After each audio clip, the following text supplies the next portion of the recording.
What's up? Welcome to the Being Beautifully Honest podcast and channel. Thanks for being here, being subbed. If you're not, hit the button. And if you're listening on YouTube, hit that like. It's like walking in the room and hitting that light switch. Let's brighten up the place and get into this beautifully honest reaction.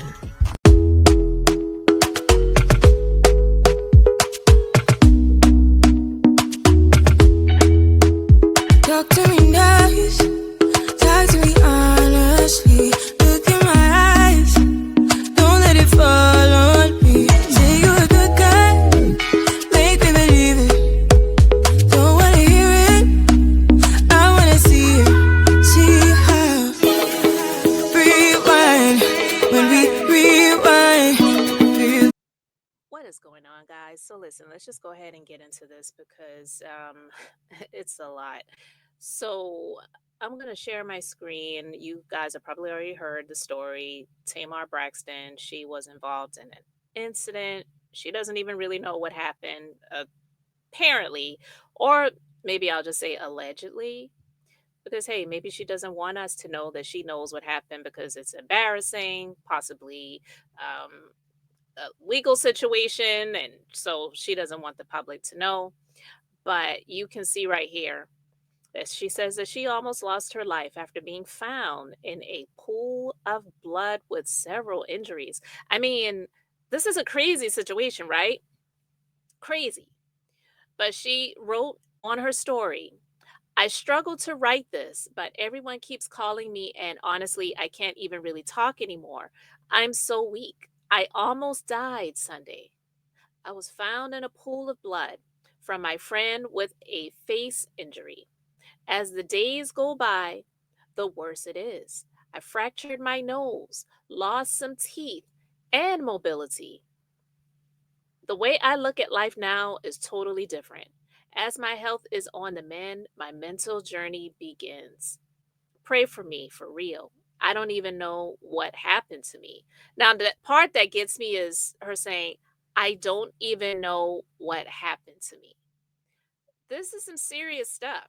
And not only that, because it didn't stop there, blogger Funky Dineva, who really, I feel like, gets his rocks off on social climbing, the fact that he's been able to go from the level of just being an ashy ninja on YouTube, farting, sniffing all the time, blowing some snot rockets, and digging in his butt, and wearing wigs and lipstick, to now being able to say, I'm hanging out with celebrities, is coming out to respond to this when it's like, dude, I don't even know where in her statement she said anything about I was hanging out with Funky Dineva or Quentin Latham, and then all of a sudden I'm found struggling for my life with some teeth missing and in a pool of blood. So it already sounds suspicious, right? But yeah, he came out to talk about it and pretty much denying knowing anything about it, and definitely denying having anything to do with the situation. I'm going to share my screen because Tasha K broke it down. But before I get into that, just real quick, Tamar Braxton over the years has been in a lot of stuff, involved in a lot of stuff, went through a lot of stuff. And almost every single time she goes through these things, she says, I look at life so different now. And I'm going through my mental health journey. And I like, when are you really going to wake up to what life really is? Because there have been so many times that she's talked about going through stuff and going through a mental health journey. And listen, I'm not even judging that, because God knows I'm far from the one to judge anyone about a mental health journey. I'm dealing with it in my own household. Mental health issues and illnesses are real. They really are. And it's possible that she may have an undiagnosed or multiple undiagnosed mental health illnesses. I don't believe you can just you go through life, and we go through things in life, but to constantly go through things in life, and every time you go through something major, you say, I'm on my mental health journey, but you're really just talking. You're not even really doing the work, or even what's more possible. Like I said, I believe she may have some possible undiagnosed mental health illnesses that need to be treated. You're going through life untreated and not taking the things you need to take to address those problems. But I'm not putting in anything on her. I'm just saying a lot of times people will just mask what they're going through. And for them to be able to get grace from people as they just live their life from day to day, they'll want to say, I'm on a mental health journey. Please don't bother me, because they don't want people bugging them. And that's fine. It's okay to not want to have people bugging you, especially when you've gone through something like she went through, which sounds pretty traumatic. But we know she had made an attempt on her life, maybe possible multiple in the past. And she talked about being on a mental health journey. I just am like, don't just talk about it, actually do it. So again, I'm not coming from a space of judgment in that. I'm just basically saying, I hope she's really doing the work and she's not just speaking. Because to me, based on a number of things that have happened over the years, it just doesn't really seem like she's been doing the work. That's all I'm saying. So I'm going to share my screen with you guys and let's go ahead and get into this. All right, guys. So you can see my screen here. Let's go ahead and get into it. It was her birthday. That's what I'm saying. Yes.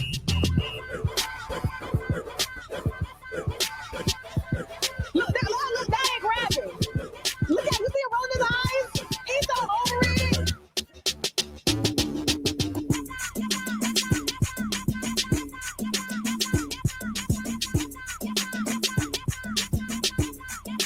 What they saying in the comments, Jasmine?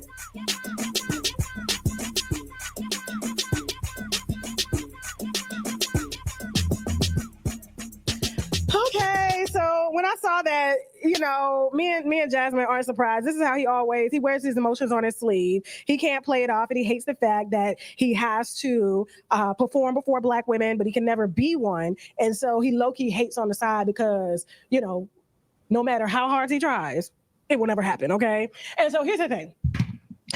Pausing it for a moment, and I'm going to say I agree with that, especially the way he speaks to Black women. But a lot of them like that. A lot of them, they get their kicks off of it. They think it's cute. They think it's funny for him to call them hoes and y'all bees and whatever. And I mean, he didn't look enthused to be there at all. Sometimes, like, he might be able to play it off and act like he's happy. And that's why, and I got to get back to my content. I just have had a lot going on, guys, because I already have some stuff created. I just haven't completed it. And I'm not even going to say anymore. But yeah, I'll stop there. Let's just go ahead and continue here.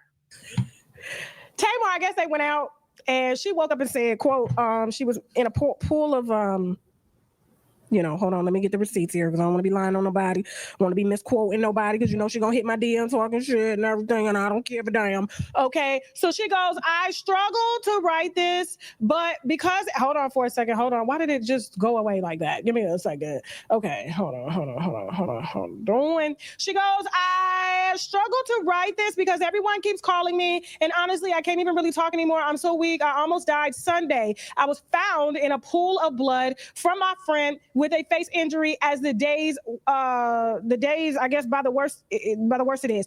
I fractured my nose, lost some teeth and mobility. The way I look at life now is totally different. As my health is on the mend, my mental journey begins. Pray for me, for real. I don't even know what happened to me. Pray for Tamar because that shit is serious. Okay, there's a few things that could have happened. She could have had a stroke, a seizure, anything. Okay, she could have blacked out. Maybe she got too drunk. I don't know. Okay, I'm sure she'll come out and talk about it. Or isn't that show going on? The Braxtons, so I'm sure she'll, wait to film it because she gets, she's kind of bound to that. She can't share specific details because her life is sold or her IP belongs to the network, okay? But to see her friend, after he was hating hard, come out with such an abrupt, hating ass statement, I got a little, this is the Funky that I know. Mm-hmm.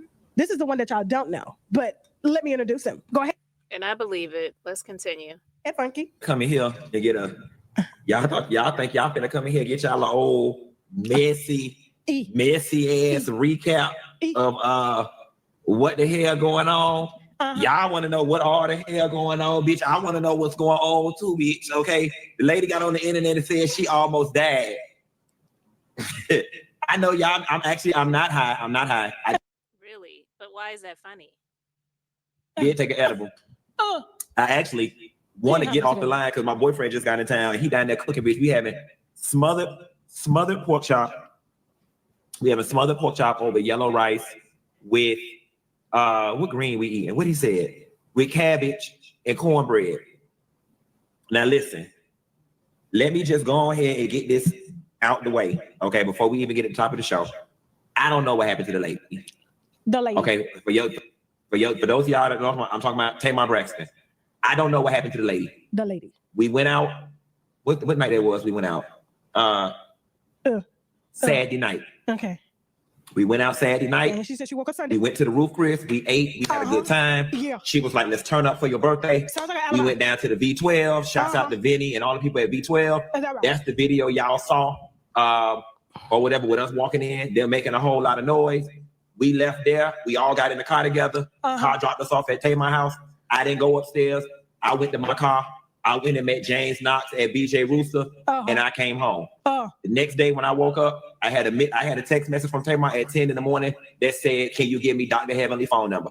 I didn't think anything of it because people ask me for Dr. Heavenly phone number all the time, and it's typically when people have an emergency veneer situation. I did not think anything of it. Okay. People ask me for her number all the time, and then the next thing I know, folks is sending me this thing on the internet where the lady said she almost died and she was laying in a pool of blood.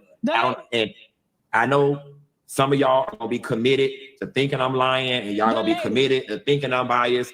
And y'all are gonna be committed to thinking I'm covering up something. And I promise you, I swear to God, on my mother, I don't know what happened. The lady. I honestly don't. The lady. I don't know what happened. And that's the God honest truth. Now I know for some of y'all that's not gonna be good enough, but you're gonna have to make it enough.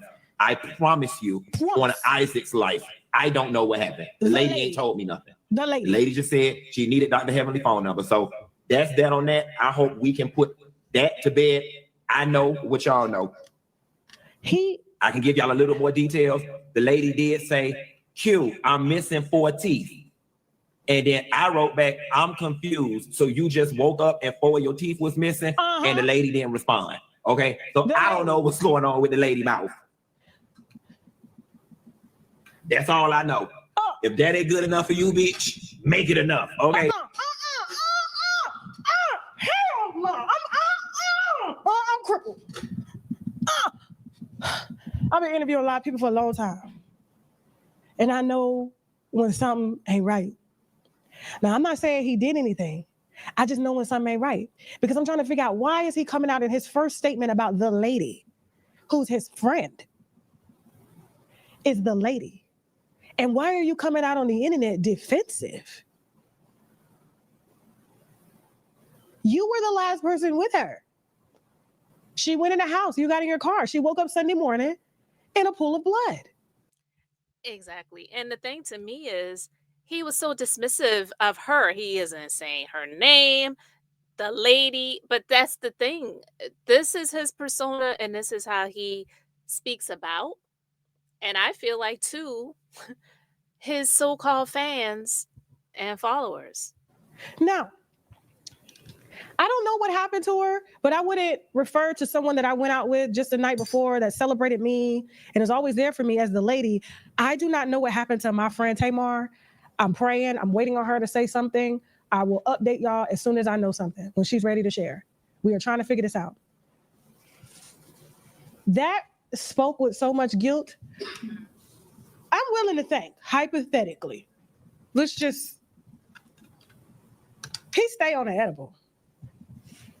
He stay drinking, and he stay on the edible. And that lady was out partying with you. Now, your tolerance is obviously a lot higher. I'm inclined to think he went to Colombia on the black market and got a liver transplant, because as much as this man drank and do cocaine and all the other things and edibles, that's why he had to come out and say, I'm not high, but I am on an edible. Well, how we talking? How we talking? Right. Like, bro. Look, Teddy back there looking like he was partying with Funky Dineva last night and got a few of his teeth knocked out. Oh, let me stop. Let's continue. My Ukrainian friend says, bro. She come from my Ukrainian friend. She actually walked across the border when that war started with her son in the cold. Okay, listen. That to me if anything happened to somebody that I was close to, I wouldn't be on the internet trying to defend myself and nobody said anything. I would be trying to figure out how to get my friend some help. I would ignore what people are saying.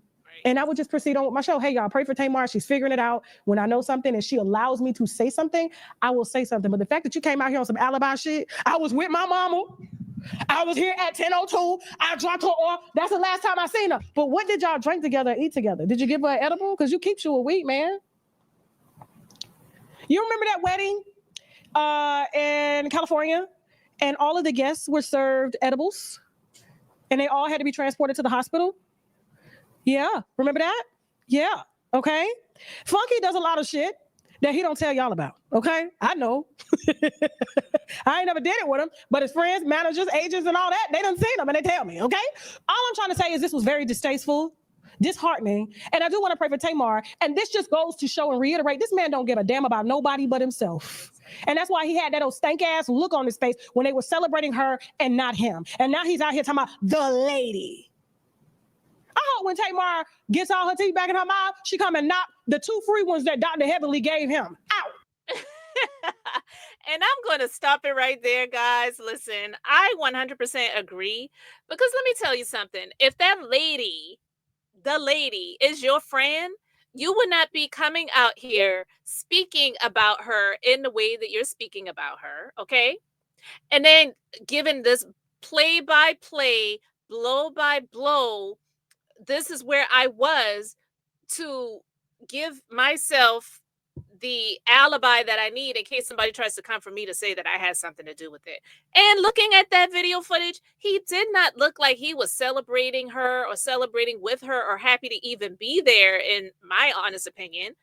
I don't know. Maybe he had some stuff on his mind. Maybe he was, itching for another hit or something. But listen, I 100% agree. And yeah, I hope Tamar does come out here and blast him publicly, because he wanted to come out here publicly to share information to clear his name.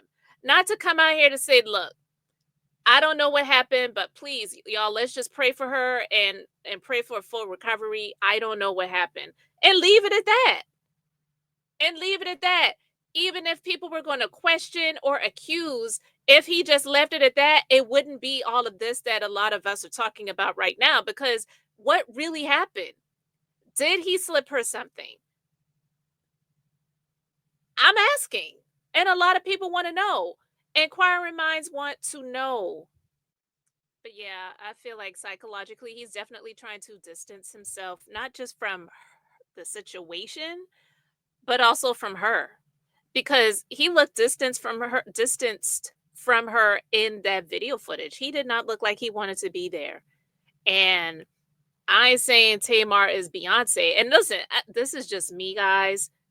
I don't put anybody on a pedestal. I admire some people. I like some things about people. I will give people their props and their kudos, but I'm not idolizing and worshiping anybody. So I'm not even saying this to say like Beyonce is better than Tamar. So I don't even want to go there. I was about to say something.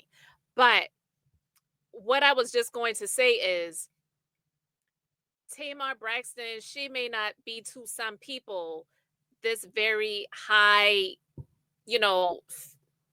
I don't know, this very big star, A-list or whatever, these titles that they give people. It's just stupid. That's why I'm just struggling to find my words when it comes to that. So he may not see her in that way, but there was a time in the past where he would have loved to be in the same room with someone like her. And now that he has the opportunity to be that, or to do that, I should say, he's unappreciative, and it's like, I could be somewhere else right now. And she was literally seeming like she liked him and cared for him by her body language. And his body language was saying something completely different. And see, this is the reason why Funky Dineva could say something like, when I see Tasha K, I'm going to slap the shit out of her. Because that's how he really feels about women. It's not just Tasha K. And not only that, it's because she knows stuff about him that she could expose more and go into more depth and details that she doesn't. And so it's the anger and the rage that he has in him for him to be able to just feel comfortable saying on the internet, when I see Tasha K, I'm going to slap the shit out of her. And then I got it for her husband too, because I know that he gonna beat my ass if, and when I do that. It's crazy, guys. But I want to know what you guys think. So please let me know your thoughts in the comments. Thanks for being here, liking, and subscribing. I'm Beth, just being beautifully honest. So until next time, I wanted to keep it brief, beautiful, and now I'm going to say bye.